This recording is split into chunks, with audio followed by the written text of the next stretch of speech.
Welcome to week 9 of the weekly sports roundup with me, your host, Felix Munyika. And getting straight into business, this week has been quite busy, with lots of actions when it comes to Zambian sport. Of course, we had the Zambia Swimming Union compete in Eswatini as part of the Kana Zone 4 Swimming Championships, where our swimmers, I think, performed really well, and the results will be shared in a short while. And then also we had the Zambia under-20 handball team, that has women's handball team that has traveled to Oran, Algeria for a competition, and of course we'll get to share updates on what's happening from that side. But the big one of this week is all about football, where Zambian football is concerned, and of course that's the Chipolopolo boys. So before we get into the thick of things, let's go for a short break. See you on the other side.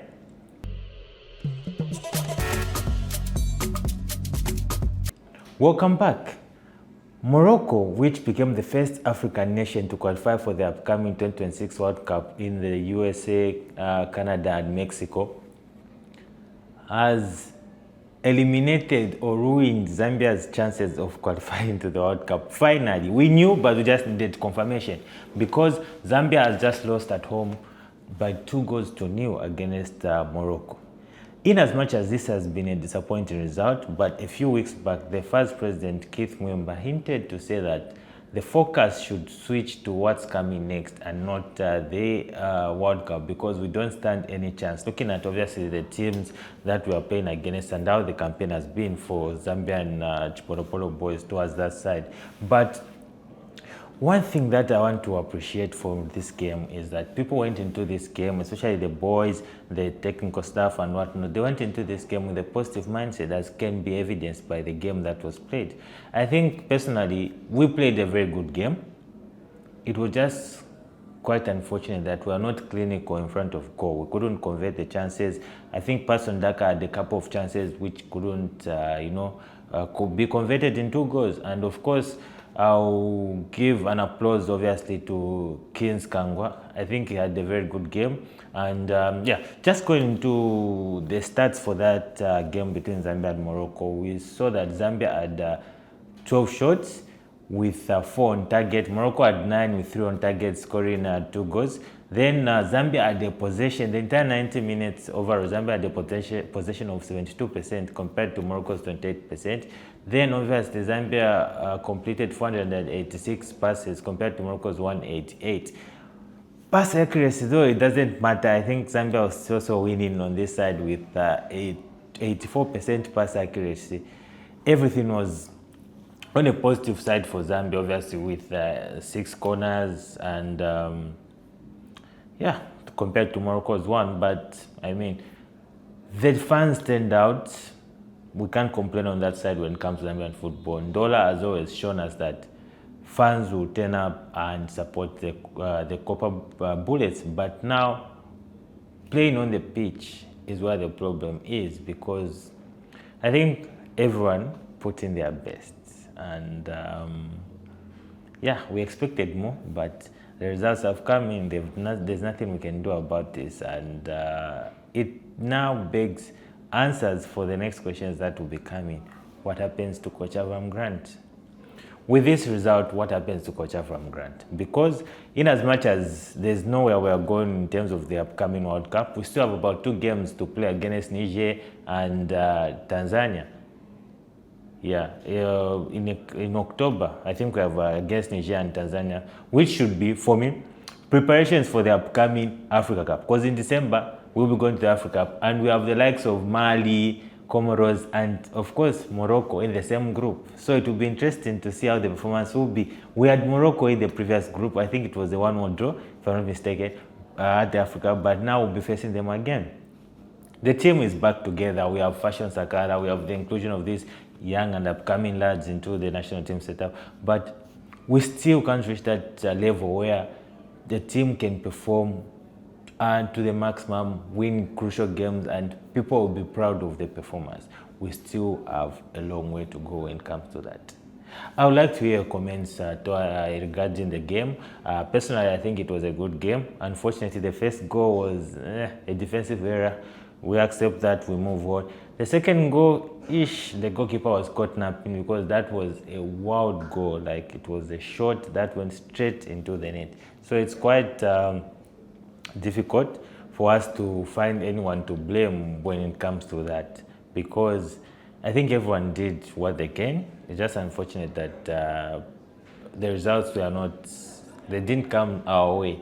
And moving forward, I think it will be a very crucial decision that needs to be made by obviously the Football Association of Zambia and everyone who's in those positions, because tough decisions need to be made. I think I've been calling for this for a long time, and I'm back again saying tough decisions need to be made when it comes to national team football. If you want to see the results that we, the fans, the football-loving fans want to see, then tough decisions need to be made. So, just going through Group E, where of course we had 6 teams. Eritrea withdrew. The Congo Brazzaville we had doctor points, which leaves 4 teams: Morocco, Tanzania, Zambia, Niger. As it stands, Morocco will try to fight for their way to the World Cup. Morocco have already qualified to the World Cup, obviously. Tanzania will try to find their way to the World Cup with these results. But for teams like Zambia, Niger, it's back to the drawing board, and hopefully the 2030 World Cup will be in sight and will be ready for that. And Zambia will still stand a chance to qualify for that if you plan well. The planning needs to start now, and in a few years' time, we might be ready for our first World Cup appearance.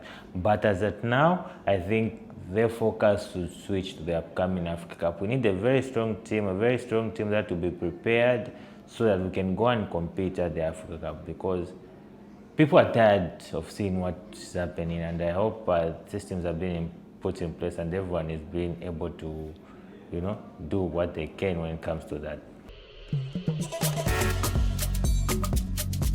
To the other sport, like I mentioned, I'm looking at the under-20 Africa Women's Junior Handball Championships that are being hosted in Oran in Algeria. And of course, Zambia is amongst the few teams that are competing in 11 that are competing in Algeria. And Zambia is placed in Group A, where we have the likes of Egypt, Tunisia, Ivory Coast, Congo, Burkina Faso, and Zambia, of course. And Zambia have already, as of press time, Zambia had the game, they've already played 3 games.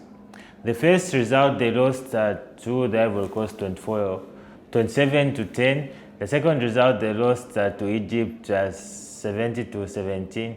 The third result, they lost to Tunisia, which means Zambia has been eliminated from this competition, and it would have been a qualifying tournament for the World Cup. But with these results, unfortunately, Zambia won't be going anywhere. And so it was a good experience, obviously, for the athletes. But again, you see, when we are going for such competitions, I don't think it's the first time, unless if I'm mistaken, when Zambia has qualified to compete at the continental level, and the results have been almost the same.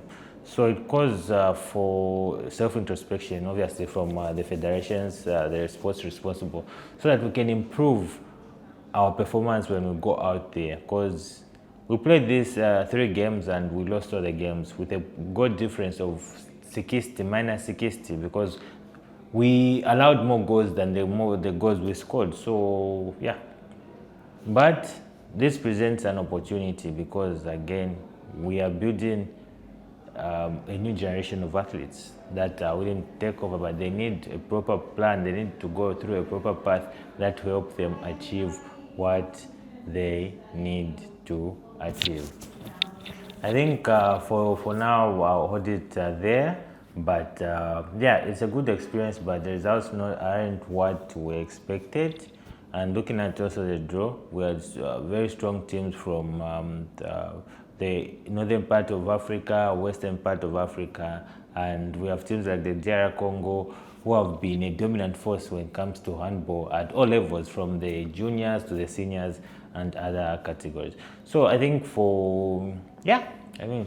hard luck, but there's nothing much that can be done about it with this result. We just need to go back to the drawing board and make sure that preparation is always intact. We can't just be going, we go late, we participate, we come back again, we do the same thing. Yeah, and I'm talking about handball, but it brings me to the World Athletics Championships right now. Teams have started arriving in Japan. Some are having pre-games camps in China, South Korea, and whatnot. By the time I'm recording this video, nothing has been heard of from the Zambia Athletics Association. So we don't know who's going to be in the team. We don't know when the team will leave. Because, I mean, if you look at the 2025 World Athletics Championships, they are scheduled to start on the 13th of September.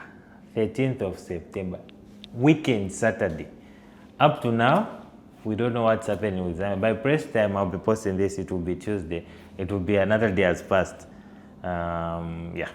I mean, anyway, I don't know what we can do. Right now, we're going through a very difficult phase as Zambian sport. Obviously, people want results. There's investments being done in the background, but people want results. The results are not forthcoming, and it's quite hard, to live with this. But we just live with this, hoping that one day things will be better and we'll be able to see the results out of the investments that have been done.